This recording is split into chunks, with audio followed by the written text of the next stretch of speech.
Happy Mother's Day! I'm looking a bit like a mother myself. Oh, so disclaimer, I'm glad my mum is my mum. Wouldn't swap her for the world. No, but in all seriousness, it's not every single Mother's or Father's Day I do a special dedicated video to this, so I wanted to plan in advance to provide something special to say, Mum, I am glad you're not like these tyrants. I'm glad that you didn't get me into any gambling or crystal meth habits, and I'm glad you admit that it is my glass slipper. But when it comes to the sheer imagination of what writers can put on television, there is definitely no limits to how a mother can act. From the rank of likes Gojira to watches over me like a helicopter. And that is the main argument of this video today. If you think your argument with your mother has made her the worst person in the world, just be glad you're not these kinds of kids living under these kinds of roofs. And you'll see what I mean. And just for the benefit of making it fun and not to be taken too seriously, I'm not going to bring real mothers into it, as I'm sure Katie Hopkins would be on the list. Not sure about her parenting. Might be a bit sure about Shirley Phelps' parenting though.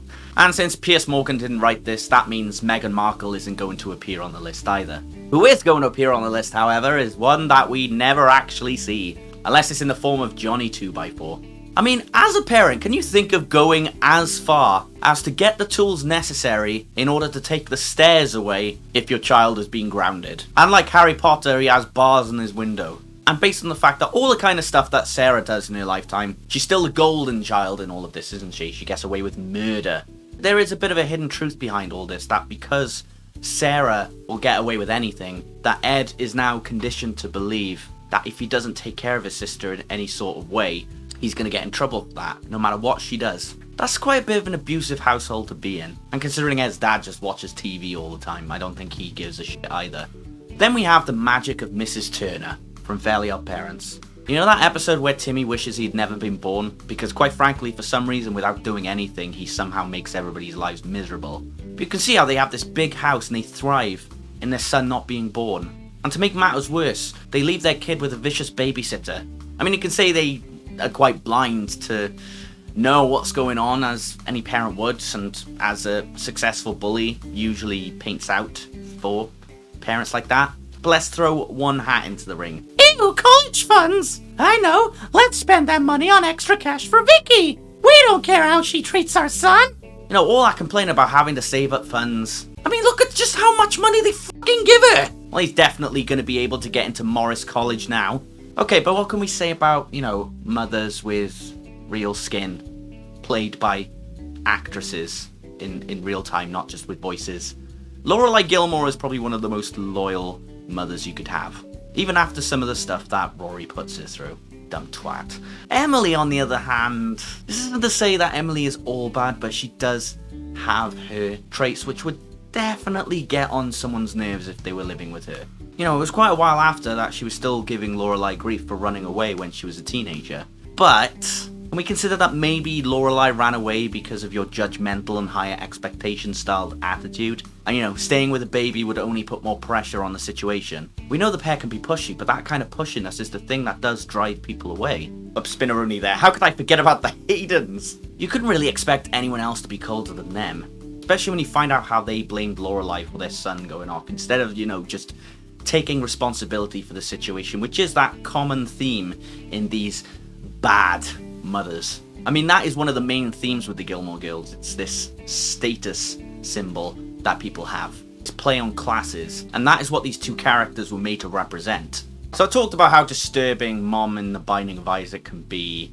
Actually looks more dense than a moldy chicken drumstick. But let's talk about her personality, if that even counts. Just the fact of her being a delusional woman, wanting to murder her son because God apparently told her to. I mean, at least Shirley Phelps just weirdly grins at you and tells you you're going to hell. I mean, if she tried to step on you, she'd probably turn to dust. I mean, if you chopped up her leg with an axe, would you yell timber or mothership?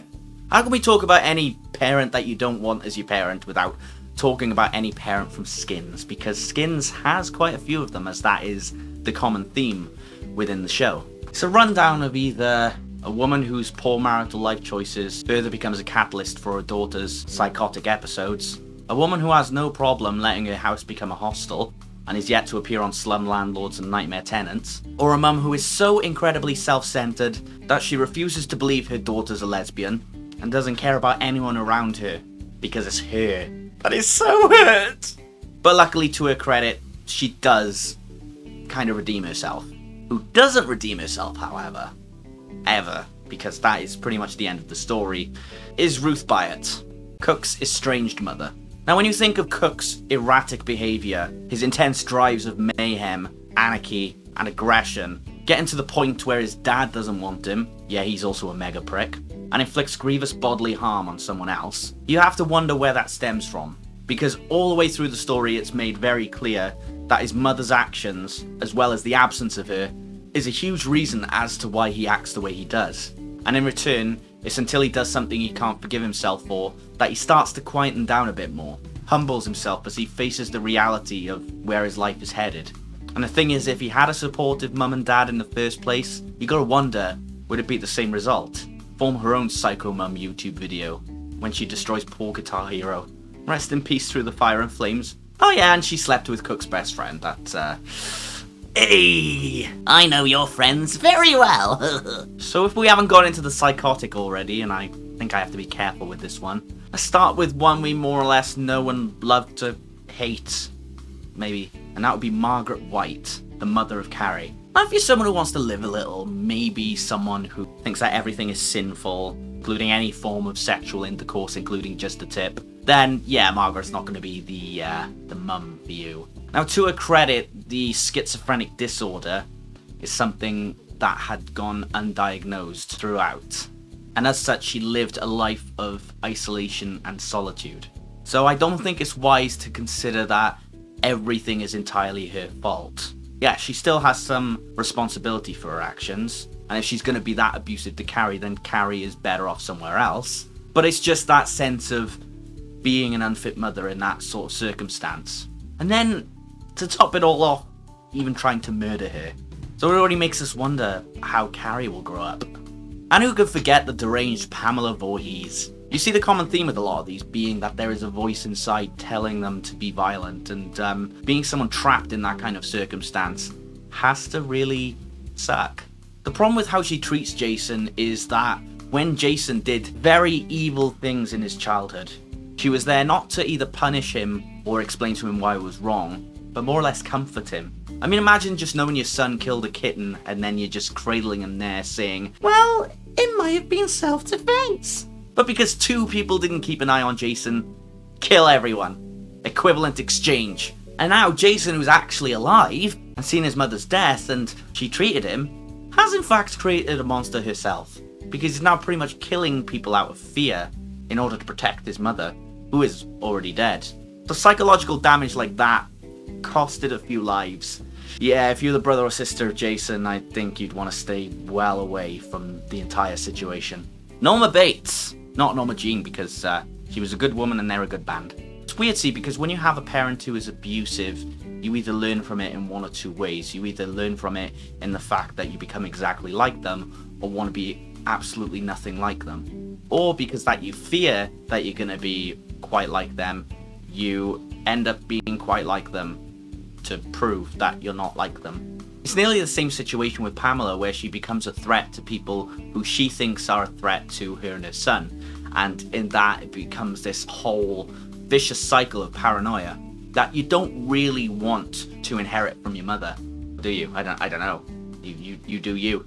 And now a mother who could possibly be in the third Red Dead Redemption game, Gemma Morrow.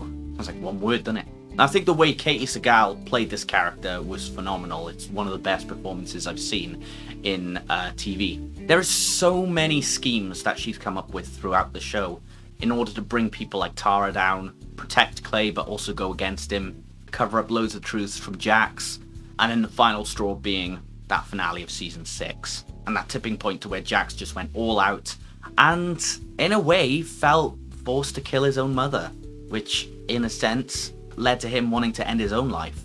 It basically brought no end to this awful cycle, and her own son suffered in the end because of her actions, all stemming from the first days at the club. That's one hell of a legacy to leave behind. Whoa! Back to the cartoons! No cringe needed. Lois Griffin. Right, on the surface, she provides for her kids, gives them love and care, except for one. But while she's doing that, she's shoplifting, getting high with her husband and lying naked on a settee. That episode was edited, they were actually in the DVD, they were naked. Fantasizes about a racist Mel Gibson. Okay, cool flex. Admits with her actions she doesn't care about her daughter. Even in the first season, she throws the family's money away. And yet turned down her parents' money. For what? Because they could live a normal life? This is Family Guy we're talking about. And takes the high life as a corrupt mayor. Oh, and the infamous, "What did you do last night, mummy?" I raped your father. Strong morals. Linda Stotch. We all know how obedient and carefree and happy Butters is as a kid. And that his dad just has an obsession with grounding him. But is it really necessary for his wife to follow suit as well? I don't really think so. I mean, would it kill you to be more supportive towards your son instead of just going with everything your husband does? Especially if you find out that he has sex with loads of men, and then go insane and attempt to kill your son and yourself. He's not a cat, he doesn't have 9 lives. So, happy Mother's Day, I love you mum, and thank you everyone for watching. Something a bit different, but kind of keeping the same faith in the format, so it's all good.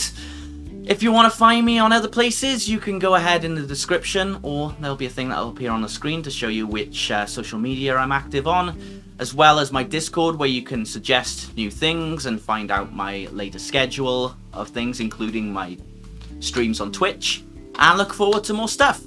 Thank you again. Lights out.